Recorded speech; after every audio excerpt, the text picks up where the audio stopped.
My name is Lauren, and for most of my life, I truly believed my parents had done the best they could for me. We didn't have much growing up, but we had each other, or so I thought. My mom was a school librarian who always smelled faintly of vanilla and books, and my dad worked construction, coming home every evening with cracked hands and tired eyes. They weren't perfect, but they were present. They attended every dance recital, cheered the loudest at school plays, and bought me used paperbacks every birthday because I loved to read more than anything. Looking back now, I realize how much I built my sense of self around their love. I believed in it the way a child believes in the sun rising without question.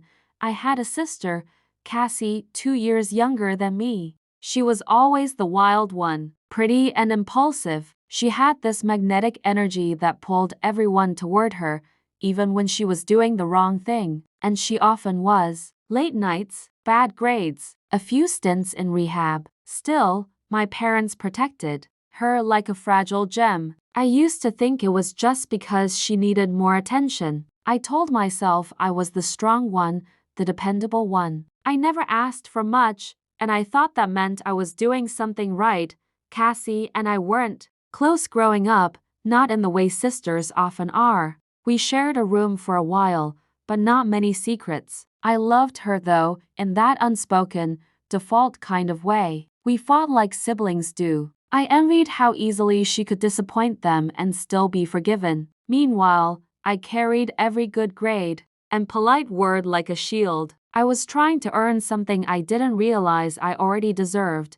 My grandmother, my dad's mom, was the one person in the family who made me feel seen without condition. She was quiet, stern, but soft in her own ways. When I'd visit her as a kid, we'd sit together in silence, both of us reading different books. Sometimes she'd brush my hair, slow and rhythmic, as if calming something inside both of us. She used to tell me, "You've got a good head on your shoulders, Lauren. Don't let anyone twist it sideways." I didn't understand it then. I do now. She passed away when I was 17. It hit me hard, though I didn't let it show. My parents told me she had left a little money behind, nothing much, and that it had been handled already. I didn't ask questions. I trusted them. I was grieving, and I wanted to believe they were protecting me in the way family is supposed to. It never once crossed my mind that they might be hiding something, that they might have decided quietly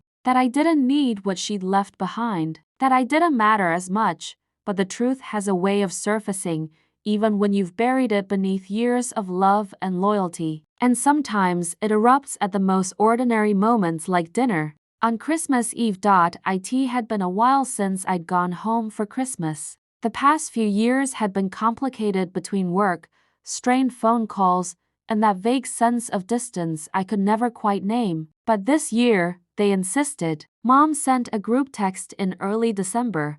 "Family dinner this year, no excuses. We miss you," Cassie replied with a thumbs up emoji. I hesitated, but eventually typed, "I'll be there." I drove in on Christmas Eve. Snow was just starting to fall, light and soft, like it hadn't made up its mind yet. Their house looked the same: red door, plastic reindeer on the lawn, lights hanging a little crooked from the roof. Inside, the kitchen smelled like cinnamon and ham, and Mom was wearing her usual green apron with the embroidered candy canes. Dad hugged me a little too tight, like he was trying to make up for something we hadn't spoken about. Cassie was already there, wine glass in hand, sitting cross-legged on the couch like she owned the place.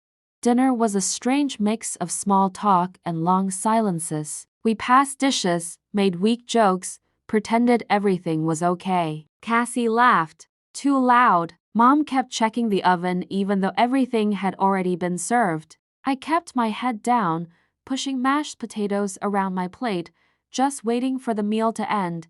Then it happened.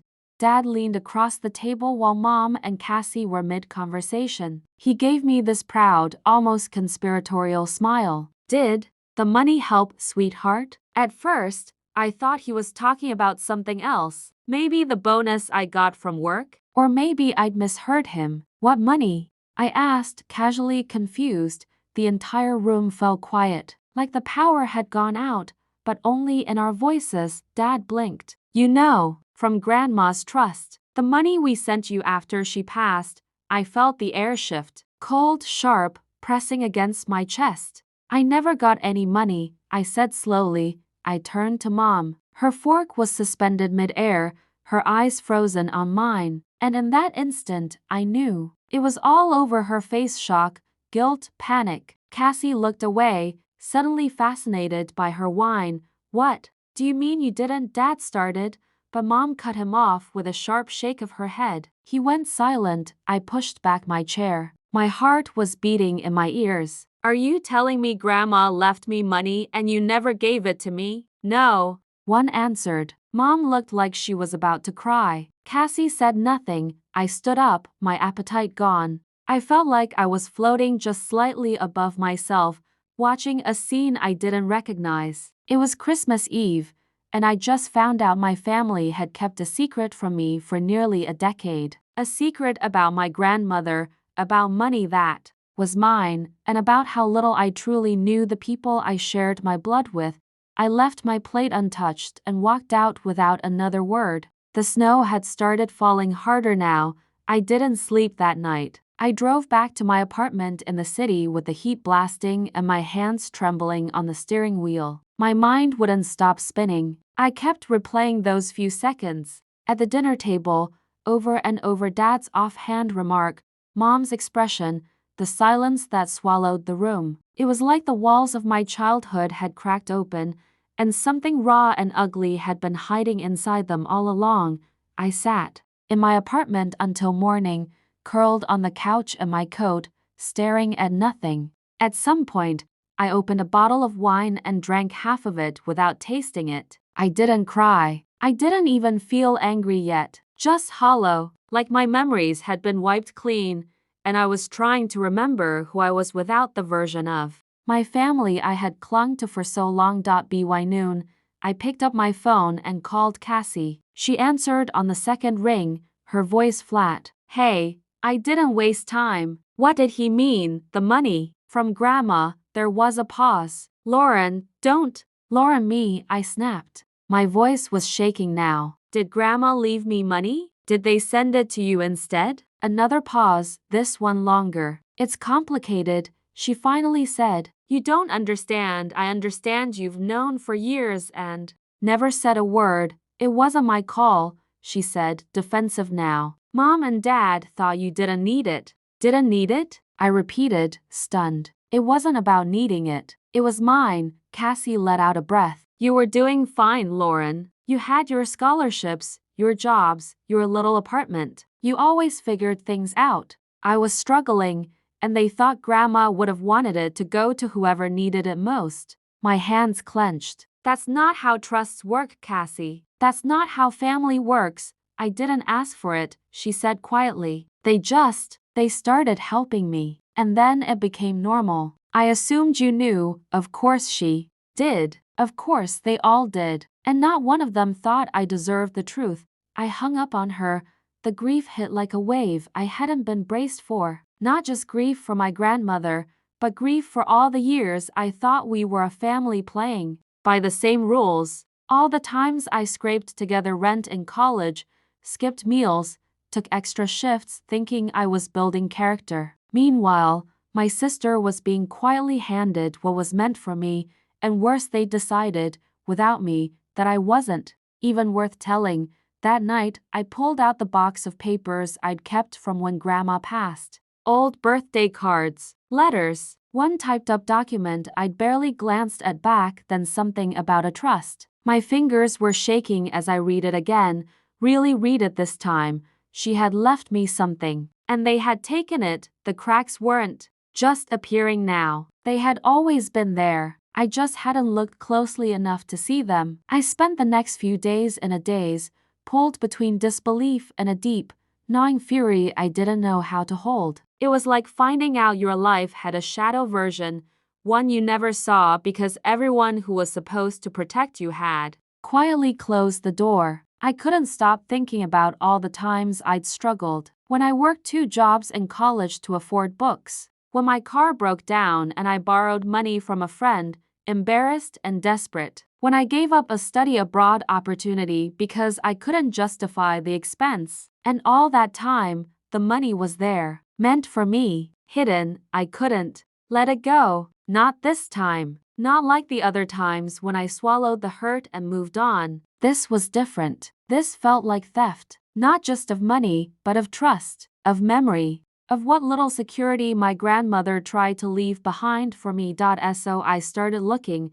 I went through every drawer, every file, every storage bin I'd packed away over the years. My apartment looked like a paper bomb had gone off. Receipts, folders, old letters, envelopes, anything that might give me answers. I found the copy of Grandma's will. My dad had printed it out and given it to me after her funeral, almost like a formality. Back then, I hadn't known what any of it meant. I was 17, heartbroken, and didn't know how to read legal jargon. But now, it felt like a code I had to break, and there it was clear as daylight this time. A trust, set up in my name, for my education, for my future. I stared at the words like they were glowing. Grandma hadn't forgotten me. She hadn't favored Cassie. She'd done exactly what she always promised. She looked out for me. But someone had stepped in and decided. They knew better. I started requesting old bank statements. I called the lawyer whose name was listed on the trust paperwork. He sounded surprised to hear from me,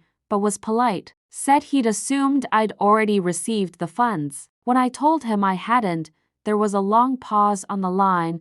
That's highly irregular, he said. The trust was very specific. The funds were meant to be dispersed directly to you upon turning 18, unless you were declared incapacitated or otherwise unfit to manage them, which you clearly weren't. I hung up and sat on the edge of my bed, my heart pounding. I wasn't crazy. I wasn't mistaken. I'd been deliberately cut out. From there, I requested digital records from the bank that handled the trust. At first, they gave me the runaround: privacy concerns, outdated systems, delays. But I kept pushing, and eventually, a sympathetic employee sent over scanned transaction histories. My name appeared only once in the title of the original account. After that, every disbursement had been funneled into a different account. My parents', then later, Cassie's, thousands of dollars. Over years, and not once had anyone thought I deserved to know. It didn't feel like a mistake. It felt like a decision to erase me. The more I uncovered, the more I realized how deliberate it had all been. Every transaction, every signature, every silent moment at the dinner table when they could have told me the truth. They weren't accidents. They were choices. I kept reading the bank records over and over, hoping I was wrong, hoping I'd missed something. But the pattern was too clear. The account had been drained slowly, steadily, over years. Tuition payments, rent, checks made out directly to Cassie. I wasn't even a footnote in the history of what was supposed to be mine. I printed it all out and laid the pages across my floor. The dates told a story that made my stomach turn. The first withdrawal happened 3 weeks after Grandma's funeral. At the time, I was still waking up every morning forgetting she was gone, then crying when I remembered. I was too young to know that grief is a kind of fog that makes you easy to lead. They told me the trust was being taken care of. I believed them. What broke me wasn't the money, it was what the absence of it meant. It meant they didn't trust me. It meant they didn't think I was worth investing in. And worse, it meant they'd rather help Cassie, again and again, no matter how many times she fell, than offer me the same chance. It felt like I had been erased, not just financially, but emotionally. They had looked at both of us and decided I could make do with less, that I didn't need the help, that I didn't matter quite as much. I went back to the lawyer listed on the trust. I brought the papers, the transactions, the will, everything. He flipped through the documents slowly, his face tightening. This was mishandled, he said. No formal guardianship change. No petition to redirect funds. This isn't just unethical, it might be illegal. I nodded, numb. Can I do anything? He looked at me for a long time. Yes, but it'll take work. It won't be pretty. What a strange word for this kind of betrayal. I thought about my childhood room, the worn photos on the mantle, the way Mom used to pack my lunches with little notes, the way Dad used to braid my hair on school picture days. All of it felt like a lie now. Or maybe not a lie, but a kind of performance. One that stopped the minute I wasn't the child they needed me to be. I went home that night and sat in the dark for a long time. I didn't call anyone. I didn't cry. I just sat with it. The kind of hurt that changes you isn't loud. It doesn't always come in screams or broken things. Sometimes it just settles in quietly, like a dull ache behind your ribs, like you're still breathing, but something inside you has gone still. They hadn't just stolen money, they'd stolen my place in the family narrative. And now, I had to decide if I was going to write myself back in or burn the whole thing down. The hardest part wasn't uncovering the truth. It was deciding to do something about it. For days after the meeting with the lawyer, I went back and forth in my mind. One moment, I was full of fire and certainty. The next, I felt like a terrible person even thinking about taking legal action against my own parents, against my sister, the people who raised me, the people who were supposed to love me. I kept asking myself, what kind of daughter does this? But then the other voice would come in, the one I'd buried for years. The voice that said, what kind of parents do this to their child? I remembered all the times I'd tried to earn their approval, how I kept showing up, kept working hard, kept being the one they didn't have to worry about. Maybe that's why it was so easy for them to push me aside. I didn't make noise, I didn't cause problems, but now I was done being quiet. I was done swallowing my hurt and calling it maturity. I found a new lawyer, one with sharper eyes and no emotional attachment to my last name. Her name was Megan, and she listened to my story with this calm, unwavering focus that made me feel like, for once, someone was on my side. I handed her the folders, the documents, the digital records. She flipped through them, nodding slowly. They diverted the funds, she said plainly. It's a breach of fiduciary duty, and depending on how the trust was worded, it could be considered fraud. That word hit hard. Fraud. I'd been so focused on the personal betrayal that I hadn't stopped to think about how wrong this was legally. How it wasn't just a family disagreement or a misunderstanding. It was theft. It was calculated. And it wasn't just about money, it was about erasing a legal promise made to me by someone who loved me. Megan explained that trusts are protected by law. They're not suggestions. My grandmother had set clear terms. I was the beneficiary, the only one. My parents, who had served as custodians of the trust until I turned 18, had no right to reallocate it without court permission. But they had, over and over, and not one judge had ever seen a petition. No paperwork, no oversight. Just quiet transfers into Cassie's account while I struggled to afford ramen. We can file, Megan said. You have a strong case. It won't be easy. They'll push back, but you have the law on your side.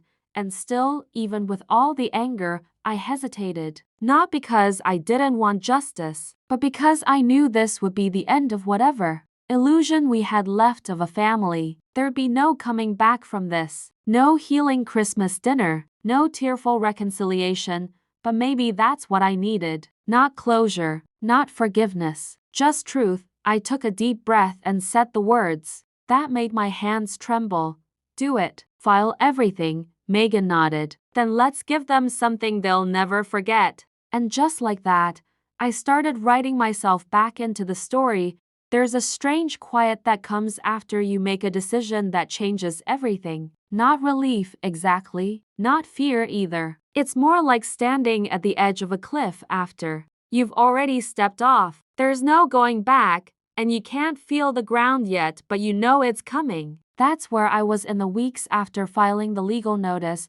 I didn't tell anyone right away. Not friends, not coworkers, not even the guy I'd been seeing casually for a few months. I carried it quietly, like something sacred and sharp. I checked my email obsessively, waiting for the response from my parents' lawyer. Every time I saw their name pop up on the screen, my heart dropped into my stomach. But I kept opening the messages. I kept reading every word.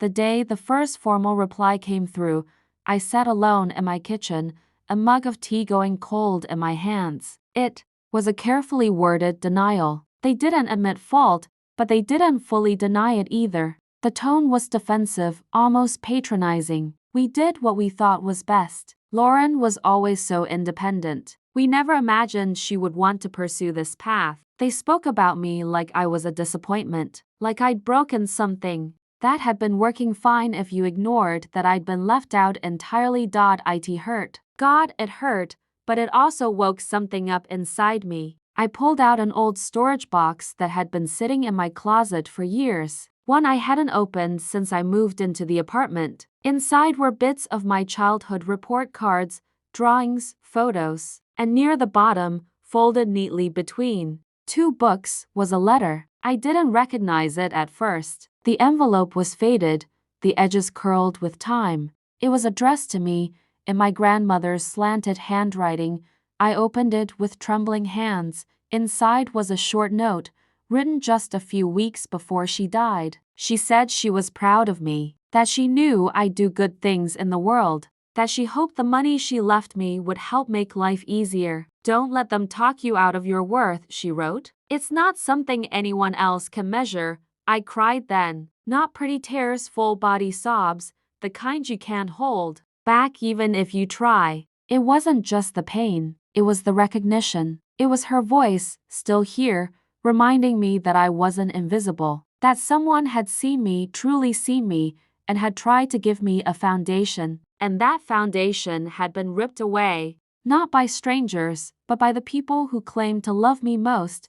That night, I made a decision I didn't realize I'd been resisting. I wasn't just going after the money anymore. I was reclaiming my voice, my place, my story. They had tried to erase me with signatures and silence, but now I was choosing to speak, loudly, clearly. This wasn't about revenge. This was about dignity. When the official notice was served, I didn't feel triumphant. I didn't feel powerful or brave. I felt sick. My hands were shaking as I watched the email confirmation come through. Documents sent, acknowledgement received. Somewhere, probably around their kitchen table, my parents were opening a letter that would shatter whatever version of peace they thought we still had. But this wasn't about peace anymore. This was about truth. It didn't take long before the fallout began. First came a text from Mom. Just 2 words. Why now? Not why, not how could you, just why now? As if betrayal had an expiration date, as if I'd been ungrateful for waiting this long to respond to a decade of silence and secrecy. I didn't answer her. I couldn't. There was nothing left to explain. If they didn't understand what they'd done by now, they never would. Then Cassie called.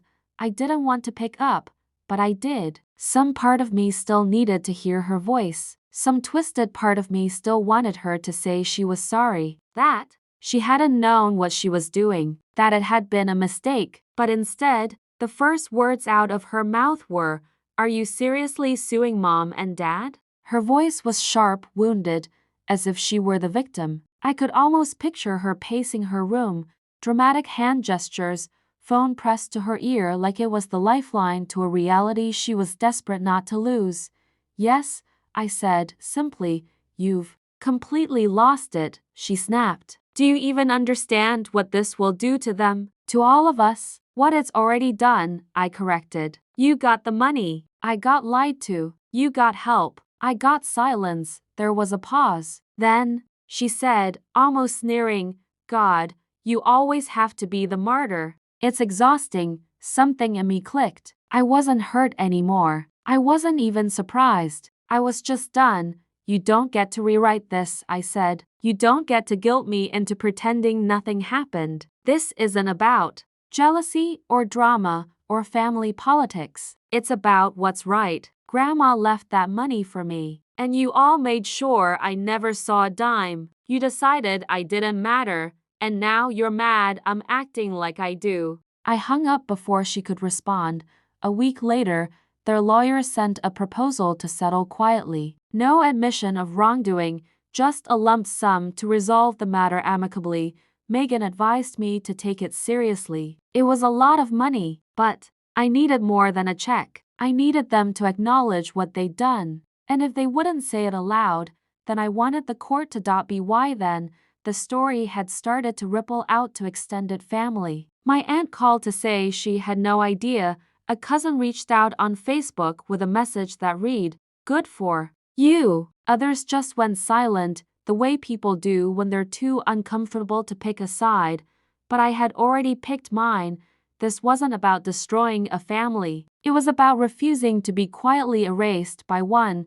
The court date came faster than I expected, and yet I felt like I'd been holding my breath for months. Everything leading up to it blurred into one long string of sleepless nights, tense emails, legal drafts, and emotional flashbacks I couldn't seem to control. The world outside went on, people working, laughing, shopping for groceries, but inside me, something had fractured. Something was trying to heal too, but it hurt. We didn't go to a full trial in the end. After discovery, depositions, and weeks of back and forth, my parents' attorney requested mediation. I agreed, not because I wanted to spare them, but because I didn't need a courtroom to validate what I already knew. I had the documents, I had the law, I had myself. That day, sitting across from them in the sterile mediation room, was surreal. My mom looked tired, smaller somehow. My dad couldn't meet my eyes. Cassie didn't come. She sent a statement instead,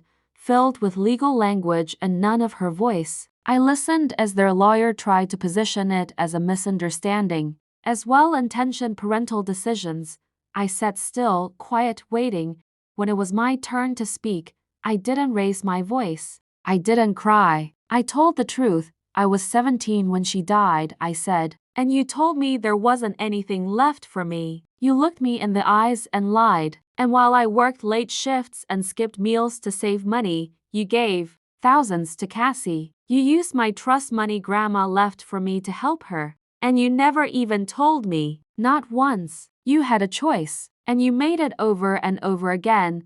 My voice broke near the end. But I kept going. This isn't about punishing you. It's about finally being seen, acknowledged. I want what's mine. I want what she intended for me. And I want you to understand that what you did wasn't kindness or practicality. It was betrayal. In the end, the agreement included a full restitution of the trust's remaining balance and a formal statement acknowledging the breach. There was no courtroom drama, no media, just signatures, silence, and the quiet weight of consequence settling into the room like dust. Afterward, I walked out into the cold air, breathing for what felt like the first time in years. The world looked the same, but I didn't feel the same. There's a freedom that comes when you stop begging for someone to do right by you and you start doing it for yourself. It doesn't erase the pain. It doesn't undo the years, but it gives you back the one thing no one else should ever have taken in the first place, your voice. I didn't call them again. I didn't send a holiday card. I didn't try to fix what they broke. For the first time in my life, I let the silence between us be theirs to carry and mine to walk away from. Some endings don't come with closure. There's no perfect goodbye, no one final moment that makes it all make sense. Some endings are quiet, unfinished. You simply stop waiting for the apology that will never come, and you start living anyway. That's what this has been for me, not a clean break, but a quiet reclaiming. The settlement money arrived in my account with no fanfare, no note, no explanation, just a number on a screen and a formality that closed a legal door but not an emotional one. I stared at the total for a long time. It should have made me feel victorious. Instead, it just made me tired, because what I lost wasn't only financial. It was trust, it was family, or the illusion of it. And no amount of money can buy that back. Still, I wasn't going to let that be the end of the story. I kept thinking about my grandmother, about the way she brushed my hair as a child, the way she folded my letters so neatly, the way she saw something in me I hadn't yet learned to see in myself. She didn't leave that money as a handout. She left it as a message. You matter. You are worth investing in. So I used some of it to do something that felt right. I started a small scholarship fund in her name, the Marian Pierce Future Foundation. Nothing huge, just a little help for young women aging out of foster care or estranged from their families. Girls who had been told they didn't count. Girls who needed someone, anyone, to believe in them the way my grandmother once believed in me. I launched a simple website and poured my heart into the mission. And for the first time in a long while, I felt like I was building something not out of pain, but out of purpose. Not as revenge, but as healing. I kept the rest of the money safe, and I used it wisely. I quit the job I hated and finally pursued the graduate program I'd put off for years. I moved into an apartment with more light. I started taking long walks in the morning, listening to music again, feeling like a person with a future instead of someone stuck in the past. Sometimes people ask me if I talk to my family. The answer is no, and not because I hate them. I don't. I've let the anger go, but I don't owe them access to me anymore. Forgiveness, maybe, in time, but not reunion, not reconciliation, not after what they took. The last thing I unpacked when I moved into my new place was that letter from Grandma. I framed it and hung it in my office, right where the light hits it in the morning. Her words still guide me. Don't let them talk you out of your worth. I didn't. Not this time. This isn't the life they imagined for me, but it's the one I chose for myself.